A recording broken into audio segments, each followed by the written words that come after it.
guys, it's Nasim here.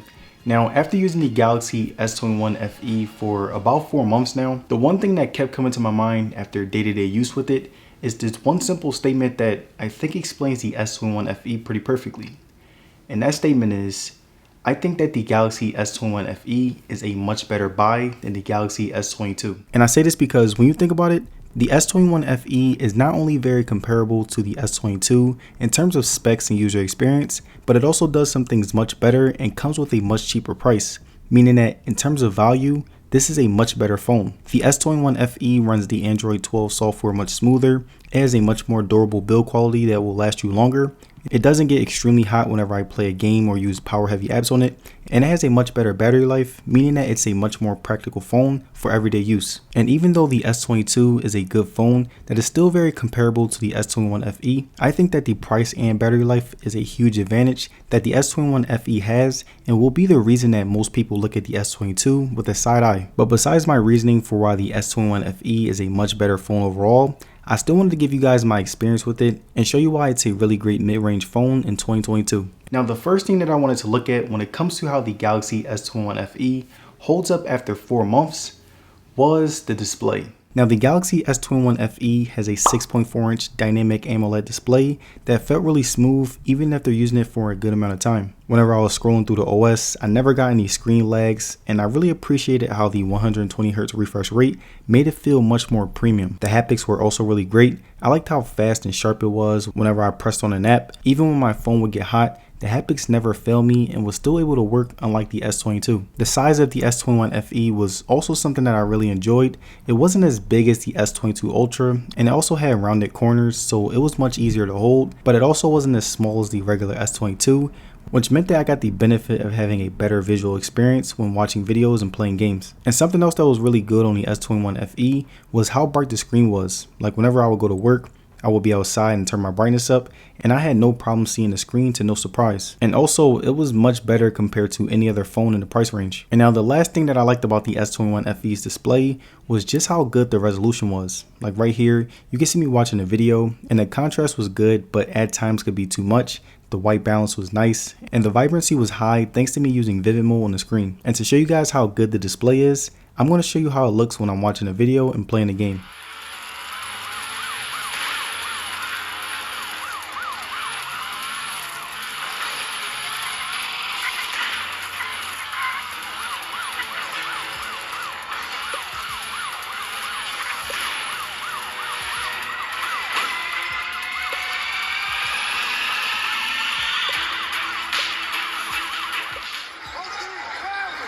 Thompson, the big game 6. His performance against the Grizzlies, closing it out.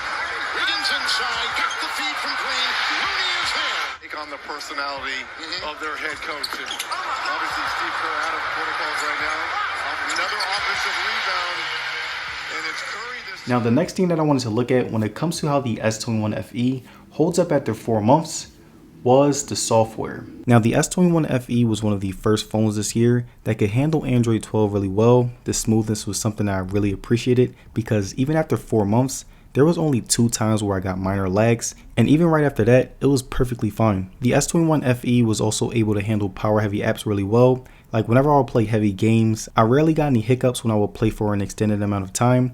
The only problem that I got was that the phone would heat up a little, but not to the point where it bothered me like on the regular S22. And now the last thing that I liked about the One UI was how smooth it was able to work when it came to multitasking, sharing media, and even how I was able to save and protect all my passwords with Samsung Pass. And overall, the S21 FE had that One UI smoothness that even with the bugs was a joy of using. And if you're considering getting this phone, then using less power heavy apps will definitely improve the performance and minimize the bugs. Now, the next thing that I wanted to look at when it comes to how the S21 FE holds up after 4 months was the battery life. Now, after 4 months with the S21 FE, I still managed to get a full day of use when I would play heavy games for an extended amount of time. On a daily basis, I was getting 6 to 8 hours of on-screen time, which was a pretty good amount of usage. Whenever I would play heavy games, I would end my day with about 10% battery left, which was pretty good. And whenever I didn't use any power heavy apps, I would end my day with about 30% battery, which was still enough juice to last me through the night. The charging was also pretty fast whenever I used my 25 watt fast charger. I would plug my phone up for a short amount of time whenever I needed some juice, and I would get enough to finish strong throughout the night. And when compared to the S22, the charge times and battery life were pretty much the same. So overall, I would say that the battery on the S21 FE was really good, and if you are someone who's looking to get this phone, then it will be able to last you all day with no problems, even if you're using power heavy apps. Now the next thing that I wanted to look at when it comes to how the Galaxy S21 FE holds up after 4 months was the speakers. Now the bass on the S21 FE was the only part of the speaker that I would say was lacking. It didn't really hit that hard at all, and whenever I would play music out loud on my phone, the bass was so low that I ultimately put headphones on when it came to certain songs. And the only reason why I would play videos out loud was because of how loud and clear the vocals were. Watching YouTube videos enhanced my visual experience and was the only reason the speakers were pretty enjoyable. And to give you guys an example of how the speakers sound, here's an example of me watching a video with the sound on. Noise canceling headphones and all those mics. You also have a transparency mode. These have it again. And they have 20 levels of adjustment in the app of how much transparency gets through. They're really good. They are definitely better than the Bose, but the AirPods Max are still on a completely different level as far as transparency mode. Those are the best I've ever heard in any headphones. It sounds like you're not wearing headphones. You just hear everyone's voices and everything perfectly clearly. And now the final thing that I wanted to look at when it comes to how the Galaxy S21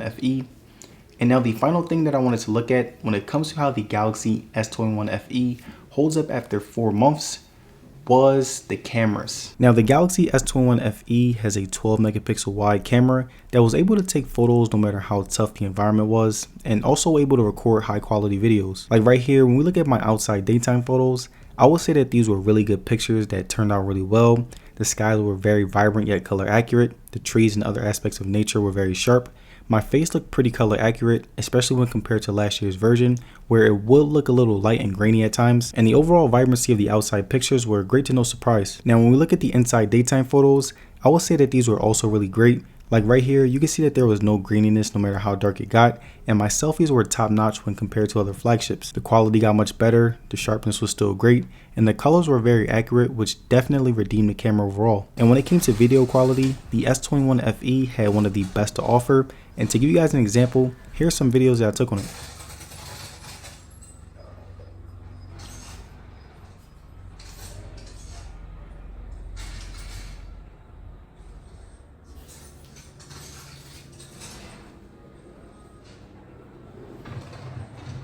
You guys jump down? Oh, yes, Ghost. We're dealing with Ghost for that. So here's the final question. Is the Galaxy S21 FE worth getting over the S22? Well, the answer is yes, because this was easily my favorite mid-range phone in the Galaxy series, and it didn't give me any problems, and it was just an overall really good phone that was much better than the S22 where it mattered. And there it is, you guys, my review on the Galaxy S21 FE. Now let me know down below, do you think that the S21 FE is better than the S22? Let me know. And if you guys made it to the end of this video, I'd like to say thank you for sticking around, and don't forget to like the video and subscribe. It'll be very appreciated. And as far as social media, you can follow me on Twitter and Instagram, and I will see you guys on the next one. Peace.